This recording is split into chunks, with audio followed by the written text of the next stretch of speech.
Universitas Nasional kembali menggelar diskusi akademik melalui seminar nasional bertajuk Polemik Tata Tertib DPR, Evaluasi Kewenangan DPR. Acara ini dilaksanakan di Gedung Menara UNAS, Jakarta Selatan. Seminar ini diselenggarakan oleh Fakultas Hukum Universitas Nasional yang bekerja sama dengan Pusat Kajian Demokrasi dan Konstitusi serta klien Dilau Indonesia. Diskusi ini akan membahas berbagai perspektif terkait evaluasi dan pemberhentian pejabat negara berdasarkan tata tertib DPR. Acara ini tentu dihadiri oleh beberapa tamu undangan dan juga mahasiswa yang terlihat sangat antusias untuk mendengarkan penjelasan dari narasumber.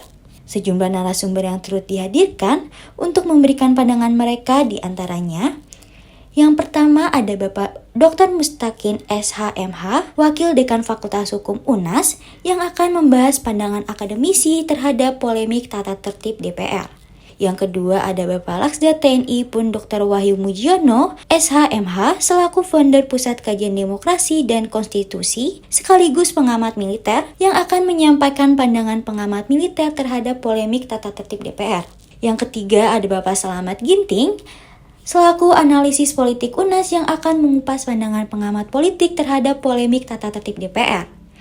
Dan yang terakhir ada Bapak Dr. Hamrin SHMH, MSI, selaku pengamat hukum tata negara sekaligus dosen Fakultas Hukum UNAS yang akan membahas pandangan pengamat hukum terhadap polemik tata tertib DPR. Laksamana TNI Pun Joko Sulistianto, selaku Direktur Pusat Kajian Demokrasi dan Konstitusi, menjelaskan bahwa Pusat Kajian Demokrasi dan Konstitusi sesuai dengan namanya, berfokus pada kajian tentang berbagai isu dalam sistem ketatanegaraan Indonesia. Pusat Kajian Demokrasi dan Konstitusi ini ya, sesuai dengan nama lembaga kami ya, atau badan kami, ini melakukan kajian-kajian terhadap perihal-perihal yang terjadi dalam ketatanegaraan negara kita. Nah, adalah revisi Tatip DPR ya, di mana baru ini di bulan Februari ini ya, DPR melakukan revisi terhadap Tatip DPR. Dalam Tatip itu salah satu klausul pasalnya itu ada suatu hal yang dirasa oleh masyarakat ini menimbulkan polemik. Jadi terkait masalah tadi dikatakan mengikat itu ya, apakah mengikatnya ke dalam atau keluar, nah ini masih terjadi polemik. Nah dari sini karena terjadi masalah pro dan kontra, maka Pusat Kajian Demokrasi dan Konstitusi ini mengadakan seminar. Ini untuk lebih bagaimana pendapat publik terutama di akademisi ya terhadap permasalahan ini. Bagaimanakah walaupun memang peraturan ini belum dilaksanakan. Ini kan baru revisi ya, tapi pelaksanaannya kita belum tahu. Cuman dari situ tadi kita melihat bahwa seminar ini tadi mengamanahkan menduga bahwa nanti akan ada potensi bahwa DPR itu akan melebihi kekuasaannya, karena kekuasaan legislatif dan eksekutif itu harusnya berimbang. Nah dengan adanya Tatip ini, kenapa Tatip yang seharusnya itu ke dalam internal bisa melalui mekanisme dia bisa sampai keluar gitu ya. Dan seperti itu kira-kira sehingga kita mengadakan diskusi atau seminar di kampus ini untuk lebih menggali pendapat para akademisi dan mahasiswa. Nah, yang terjadi ketika sudah terjadi polemik ya, sekarang nampaknya diam gitu ya. Ya belum, karena memang belum dipraktekkan ya. Jadi aturan itu memang sudah direvisi tetapi sepertinya belum dipraktekkan. Nah, nanti dalam seminar yang tadi sudah kita laksanakan itu akan ada langkah-langkah hukum. Mungkin dari elemen mahasiswa itu ya mungkin akan mempertanyakan bagaimana sih pelaksanaan daripada revisi aturan itu nanti bagaimana.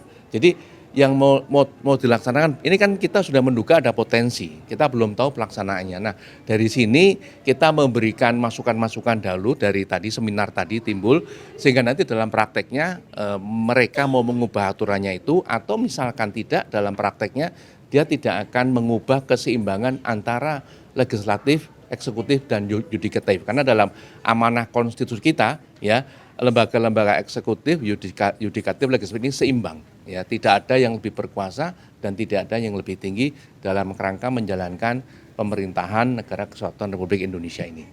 Nah, rekomendasi itu sudah ada ya dalam seminar tadi sudah kita dengar bersama. Itu ada beberapa langkah. kita akan mengajukan secara oral gitu ya, langsung mendatangi ke sana, atau memang ada langkah-langkah yang memang konkret seperti menulis gitu ya, kita tuliskan surat dan sebagainya. Langkah-langkah hukum tadi, kalau yang dipilih langkah hukum, karena kalau hanya kita minta dengar pendapat katanya hanya didengar gitu ya. Nah, ini langkah-langkah hukum supaya konkret ya dan resmi. Mungkin di samping datang beraudiensi juga ada selembar surat yang resmi untuk diberikan masukan atas hasil dari seminar tadi ya kepada DPR itu sendiri. Nah, demikian hasil seminar tadi yang kita lihat secara bersama. Ya, kegiatan ini sebetulnya dilaksanakan dalam rangka untuk melaksanakan fungsi perguruan tinggi ya, Tridharma. Ya, kaitan dengan munculnya peraturan DPR nomor 1 2020 tentang tatib yang telah direvisi. Nah, tujuannya adalah untuk menampung ya, pemikiran-pemikiran dari tokoh-tokoh ya, pakar-pakar hukum ya, berkaitan dengan revisi tatib itu. Dengan adanya masukan-masukan yang ada dalam kegiatan ini diharapkan bisa disampaikan kepada Dewan Perwakilan Rakyat untuk mengevaluasi ya terkait dengan tatib DPR gitu. Jadi setelah ada masukan-masukan, pendapat-pendapat, baru nanti kita godok ya dari apa yang sudah dirumuskan tadi, itu nanti kita akan sampaikan ke DPR sebagai bentuk peran serta kita ya, Sivitas Akademika dalam rangka untuk menyikapi kebijakan-kebijakan yang muncul terkait dengan tatib DPR.